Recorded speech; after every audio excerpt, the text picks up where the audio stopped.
My name is John M. Snodell, Snodell. Let me ask you, you're familiar with Korea, but was you raised there? Yes, I was born there and raised. Okay, well, you know where Busan was then? Yeah. That's where I went in, and I got out over the 38th parallel. But your history then of Korea, when did the Japanese give it up? 1945. 1940. I thought they were before that.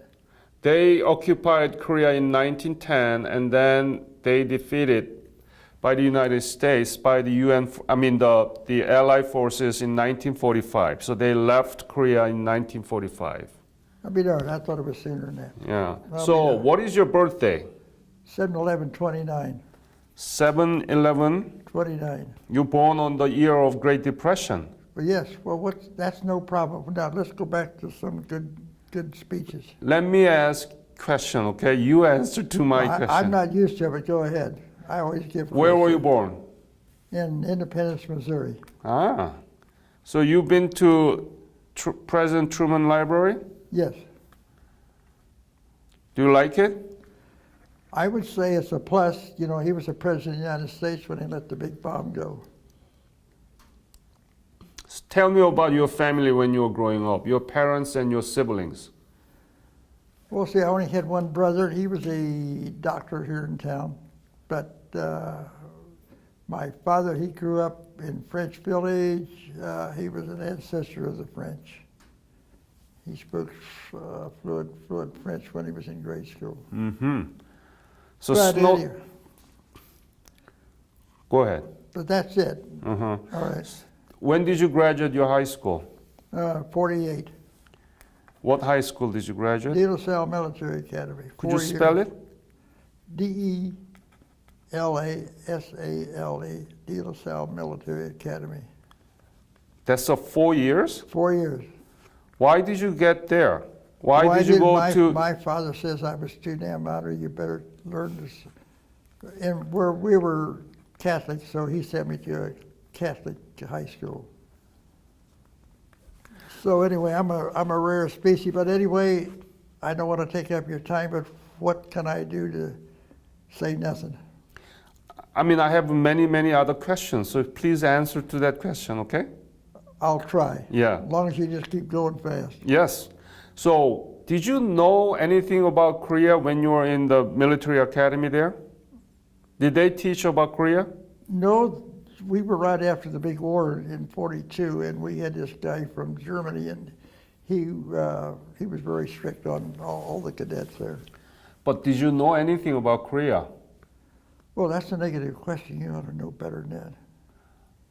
I didn't know anything about Korea. I didn't know where the hell Belgium was, but my ancestors grew up, and he was going to be a priest. He spoke 5 languages when he moved here to.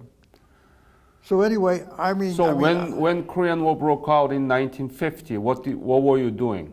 What was I doing? I was working my butt off. What did you do? Huh? What I was a distributor. Mm-hmm. And my father said, well, so anyway, I was drafted. When were you drafted? In, let's see, what the heck was that? I think it was in January of '51. 51. Right. And did you join so that you become Army? Well, yeah, I had to. They sent me a nice letter. I've been drafted. So where did you get the basic training? From down in the southern part of Missouri. What the God's the name of that post? Oh, God, it's the largest one in the United States. Combat engineers. I learned how to blow up bridges and kill people and one thing and another. Mm-hmm. And then when did you leave for Korea? Well, let's see. I had 16 weeks down there, and then I went home for about 10 days, and there was a train waiting for me, so we went out to Seattle. And I only spent about, I think it was two weeks there on a big boat, and we wound up in Busan. Now, I think that was probably in August or first part of September. Mm. And tell me about Busan, what you saw there. How was it? How was it? Yeah. Think of anything negative. You think of anything negative. Tell me. No, you should tell me, because you're not from that age. No. Your parents must have been there. Yeah. But where were they, in Seoul or? My parents were in Seoul, but this interview, the students will listen to you and they want to hear from you about the Busan that you saw. How was it? It was, if you ever want to see something that was really backward, that was it. I feel, because they got us off the plane and they had big trucks waiting for us and the dust just flew and their vendors were out there with fish and chicken and fruits and stuff like that. Then we got on a train and went all the way up to, we hadn't got up to 38th parallel yet, but pretty close. But anyway, we got up there and they bailed us out. And then we were connected to the 1st Marine Division. Do you remember the camp name There wasn't no camps them days. or hill name? Okay, see, I was past the 38th parallel, so that was what was the name of that darn big battery was up there with the Marines in? Oh, wait a minute. I'll think of it in a minute. Yeah. The Punch Bowl. You were in the Punch Bowl? I was in the Punch Bowl. Wow. Wow, that's right. And so was it 52? I stepped on the ground. It was the coldest winter on record in the Korea in 52. What was your unit? Well, we were registered as combat engineers, and we took care of the Koreans. What division? What division? What regiment? What battalion? I think it was from Salina. Well, they put me in with the Alabama National Guard. And I don't know, from the National Guard, I wound up in Korea, and we was helping the Marines out, doing everything. You don't know your division? I think it was Big Red out there in Salina, Kansas. See, because my God, we had, in our area, we had Cubans from Cuba, good warriors. The Greeks and the Turks were really good. They were good soldiers. Mm-hmm. Tell me about your experience in Punch Bowl, how dangerous that was. Well, we were just lucky. The Marines were up there, and we supplied everything with them, except for the ammunition and everything. What was your MOS? Let's see. Well, I wound up as a sergeant first class. I don't know how in the hell I did that. But this general, not a general, but this lieutenant colonel, he says, "Snodell, you've been up here long enough." He says, "There'll be a plane." He said, "Get on there and you finish your time over in Japan." What is your MOS? I was a combat engineer guy. That was the best thing I can say. Combat engineer? Yes. So what did you do? What did I do? Yeah. Well, we was with the 1st Marine Division guy, and we helped supply right up to right with them. And that was my MOS number. Well, it was higher than that, but then, there wasn't. Oh, they weren't passing them out. I was lucky. This guy liked me, and he gave me a good MOS number, so I went to Japan. When did you leave Korea? Oh, let's see. Well, I got home in February of '53, so I would say I got over there. They were still in. They hadn't signed the treaty yet. It was July 27, they signed the peace treaty. No, not peace treaty. No. Armistice. Yeah, armistice. That was in. Was it before or after you left Korea? Well, it had to be after I left. It had to be, because I spent time in Osaka. Well, they flew me to Korea, then I wound up in Osaka. Beautiful city. It was the naval capital of Japan. What Really? was the most difficult thing in Korea when you served there?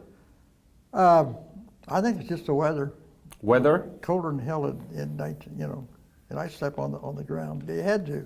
There wasn't no tents or nothing like. But the Korean people, the soldiers, they slept in long, I guess you'd call them trenches, and the guy on the end, I think, froze to death. But anyway, they put wood in there or something like that to keep warm.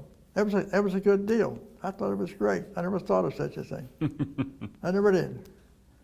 But anyway, that's about the best I can help you out. Uh-huh. So, do you know what happened to Korea now? Well, Mr. Moon, which is a good friend of mine that owns a couple of restaurants here and convenience stores, and he wanted to take me over, and I said, no, because I was in business. You know, I didn't want to go back. But anyway, it's first class. We get our magazine, and my wife did want to fly there. I said, we ought to just fly back into Busan. But no, I'm not going to do it. That settles it. So I don't want to go back then. How about, do you know about the Korean economy now? Through your conversation, they got cars over here that we sell them in Kansas. They're making car right now. Yeah, I know. It's what I just said. Yeah. I know. So you know that Korean economy is really well developed now. Yeah, it's doing a lot better. It really is. It's getting a good motor. I don't know where they get the motors from. Maybe from Germany or Japan. No, we are making our own motors. You're only making, I forgot the name of it. Hyundai. Yeah. Yeah, we're making. Well, that I understand. But, you know, you can't train the new people that what happened that's prehistoric. In other words, they should be reading a lot of math and keeping up with the times, even trying to keep up with America. That is the hardest thing to do on the planet, to be American. To be American? Yes. Why is it hard? Why is it hard? Yeah. Because everybody respects us and they want us to do everything. They want us, well, as you know, what did we do after World War II? We fed them over in Europe and everybody. Yeah. You know, and you never get, you know, you don't get honors for that. Are you proud of being a Korean War veteran? Well, yes, that's why I'm here, really. Because I belong to Steve and his group.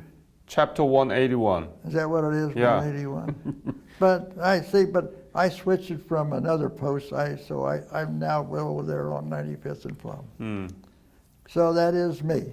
Now, What is your question to me? Please ask me questions. You seem to have some questions to me.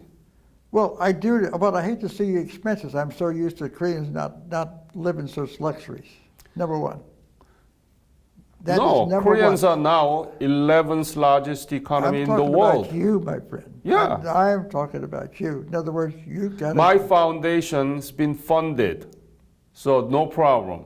Well, there you go. Don't be guilty about it, okay? I am not guilty of anybody. Right, but I'm very- it is important to preserve your memory and use it as a teaching material for students. That's why we are doing. It's important so that we have to invest money on this. Well, that's true too. But do they go back over to Korea? Yeah. And take up a position, No? teachers or something like that? Who? The people that you're educating down in Florida, I guess that's what it was. You send them back, and they got to learn. Oh, you're talking about the American teachers visiting Korea, right? Yeah. Yeah, they go back and they see what's happened by your service, right? Well, that's and you very gave true. us opportunity to rebuild our nation so that they want to learn what's been happening after you left in Korea, and that's what they want to teach in their classroom. Well, they've come a long way, Korea has, because that crazy bastard up in North Korea, somebody ought to kill him. Yeah. I mean, he is no good bastard. But, you know, and South Korea is doing really good, but I don't know how many men they got in the service, but they because we have something like 50,000 over there. That don't include the airlines or nothing. 30,000 of American forces still there in Korea. Yeah. And we are inviting Korean War veterans like you back to Korea to see what's been accomplished after you left. Well, I told the wife we ought to do it, but she said, no, I'm not going to do it. She said, I'm not going to, because it's a 15-hour flight. And she said, no. 14 hours. You know, I missed it, so whatever. But anyway, that's irrelevant about all that stuff. Another question to me? Well, no, I would like to go over there, but, you know, she won't go, so, you know. True story. That's it in a nutshell. Do you have any other question to me? I really don't. I just marvel from where you're coming from, and you're out soliciting people, I guess, that have been in Korea. And you can never do any, what the hell am I trying to say? In other words, it's almost like stateside now. But when I went there, it wasn't such a thing. When they give us a M1 rifle and all the bullets we wanted, and we was up on a train, I didn't know they had a damn train in Korea. I really didn't, out of Busan. And they told us, you know, because I think it was, we did it at night. They took us up at nighttime, not in the daytime. But if you see anybody, especially Mama-san, he says, start shooting, because usually they throw in hand grenades, except they were trying to kill Americans. True story. Yeah. And but we ate good over there, the Alabama National Guard.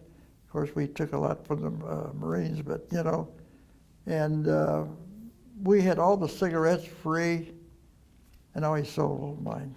And I got a free bottle of scotch once a month from cognac. I mean, from France. France, yeah. Yep, and so it was good for me, but I was glad to be home. Yes.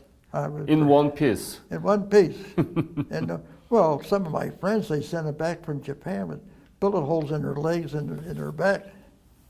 So anyway, that's it from here. I think I'm about ready to go. Don't you All think? right. So thank you for sharing your story with me. It's a pleasure. I enjoy it. As long as you're making money, it's good for me. You're an American now. That's very true. Very true, my friend. Thank you. Thank you for your service. So I'm very proud of being an American.